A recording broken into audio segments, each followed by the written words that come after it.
Hello friends, இன்னைக்கு Bharathi home ஃபுட்ல ஊட்டச்சத்து நிறைந்த கேழ்வரகு அடை எப்படி பண்றதுன்னு பார்க்கலாமா? இதுல இருக்கிற புரதச்சத்தும் நார்ச்சத்தும் உங்க மூளைய ரொம்பவே சுறுசுறுப்பா வச்சுக்கும். நீங்க மட்டும் இதுல 2 அடை பிரேக்ஃபாஸ்ட்டுக்கு எடுத்துக்கிட்டீங்கன்னா, அந்த நாள் முழுக்க நீங்க ரொம்ப சுறுசுறுப்பா இருப்பீங்க. மதியம் 2 மணி ஆனாலும் உங்களுக்கு பசியே தெரியாது. அடைக்கு நான் 400 கிராம் ராகி மாவு எடுத்திருக்கேன். இதுல 5 to 6 அடை வரும். ஒரு 2 கைப்பிடி முருங்கைக்கீரை எடுத்திருக்கேன். ஒரு 4 பெரிய சைஸ் பெரிய வெங்காயம் எடுத்திருக்கேன். இந்த ராகி அடைய பொறுத்த வரைக்கும் டேஸ்ட் குடுக்கறது முருங்கைக்கீரையும் பெரிய வெங்காயம் தான். அதனால நாங்க கூடுதலாவே எடுத்துக்கிறோம். ஒரு கைப்பிடி அளவு கடலைப்பருப்பு, 2 காய்ந்த மிளகாய். இப்போ எடுத்து வச்சிருக்க எல்லா பொருட்களையும் ஒரு தாளிப்பு கொடுத்து நல்லா வதக்கி ராகி மாவுல சேர்த்துக்கலாம். இப்போ ஒரு கடாய வச்சு எண்ணெய் சூடானதும் அதுல கடலைப்பருப்பும் காய்ந்த மிளகாயும் சேர்த்துக்கிறேன்.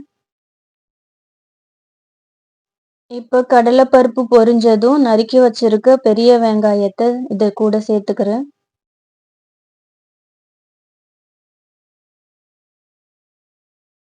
வெங்காயம் நல்லா கோல்டன் கலர் மாறி வர வரைக்கும் வதக்கிக்கலாம். இப்போ வெங்காயம் நல்லா வதங்கிருச்சு. இந்த டைம்ல நம்ம முருங்கைக்கீரையை சேர்த்துக்கலாம். முருங்கைக்கீரை சேர்த்து ரொம்ப நேரம்லாம் வதக்க தேவையில்லைங்க. சீக்கிரத்திலே முருங்கைக்கீரை சுருண்டு வந்துரும். ஒரு 40 to 50 செகண்ட்ஸ் இருந்தாலே போதும். முருங்கைக்கீரை நல்லா சுருண்டு வதங்கி வந்துரும்.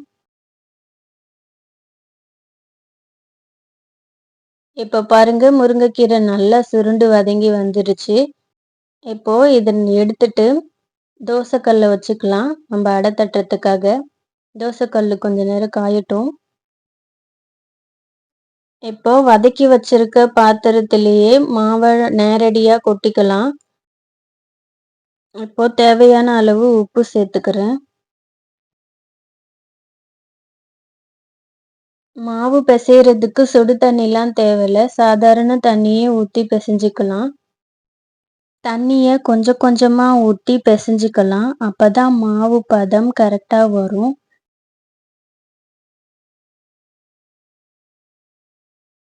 இப்ப பாருங்க, ரொம்ப தண்ணியாவும் இல்லாம கெட்டியாவும் இல்லாம இந்த மாதிரி பதத்துல மாவை பிசைஞ்சு எடுத்தாச்சு. மாவு இந்த மாதிரி தள தளன்னு இருந்தாதான் அடை தட்ட நல்லா வரும். இப்போ சின்னதாவோ பெருசாவோ நம்ம விருப்பம் போல உருண்டைகளா பிடிச்சு ஒரு தட்டை எடுத்து அடிப்பக்கமா கவிழ்த்து போட்டு அது மேல ஒரு வெள்ளை துணியை வச்சு இந்த உருண்டைய அது மேல பரப்பி தட்டி எடுத்துக்கலாம். நம்மளுக்கு எவ்வளோ மெலிசா வேணுமோ அவ்வளோ மெலிசா நம்ம தட்டிக்கலாம். உங்களுக்கு துணியில தட்ட வரலனா கூட ஒரு வாழை இலையில எண்ணெய் தடவி அது மேல தட்டி எடுத்துக்கலாம்.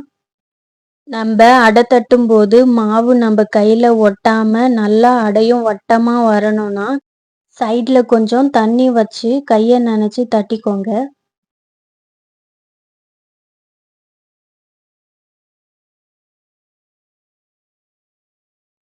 இப்போ நம்ம காய வச்ச கல்லு மேல எண்ணெய போட்டு டைரக்டா இந்த அடையை எடுத்து போட்டுடலாம். இப்படி உங்களுக்கு டைரக்டா போட தெரியலனா துணியோட எடுத்து போட்டுட்டு கூட துணியை எடுத்துக்கோங்க. வாழை இலையில தட்டினாலும் அது போல வாழை இலையோட போட்டுட்டு வாழை இலையை எடுத்துக்கோங்க.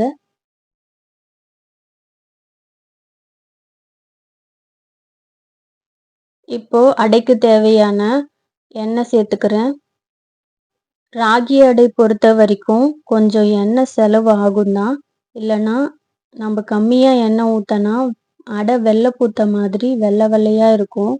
நல்லா வெந்து வராது. அதே போல ஒரு அடை வெந்து வர்றதுக்கு குறைஞ்சது ஒரு 3 நிமிஷமாவது ஆகும். அப்பதான் நல்லா வெந்து வரும். மறுபடியும் திருப்பி போட்டு இந்த பக்கமும் இப்போ எண்ணெய் ஊற்றிக்கலாம். இது போல 2 பக்கமும் திருப்பி திருப்பி போட்டு 1.5 நிமிஷம் வேக வைக்கணும். அடைய வேக வைக்கிற இந்த டைம்ல லோ ஃப்ளேமு ஹை ஃப்ளேமும் மாற்றி மாற்றி வச்சு தான் அடைய வேக வைக்கணும். அவ்வளோதான், ரொம்பவும் சுவையான சத்தான ராகி அடை ரெடி. இதை நீங்க ஈவினிங் டைம்ல ஸ்நாக்காவும் உங்க பசங்களுக்கு செஞ்சு கொடுக்கலாம். ரொம்ப ஹெல்த்தியானது. உங்களுக்கு இந்த வீடியோ பிடிச்சிருந்தா நீங்களும் உங்க வீட்ல ட்ரை பண்ணி பாருங்க. உங்க ஃப்ரெண்ட்ஸ் அண்ட் ஃபேமிலிக்கும் ஷேர் பண்ணுங்க. சப்ஸ்கிரைப் பண்ணுங்க. Thank you.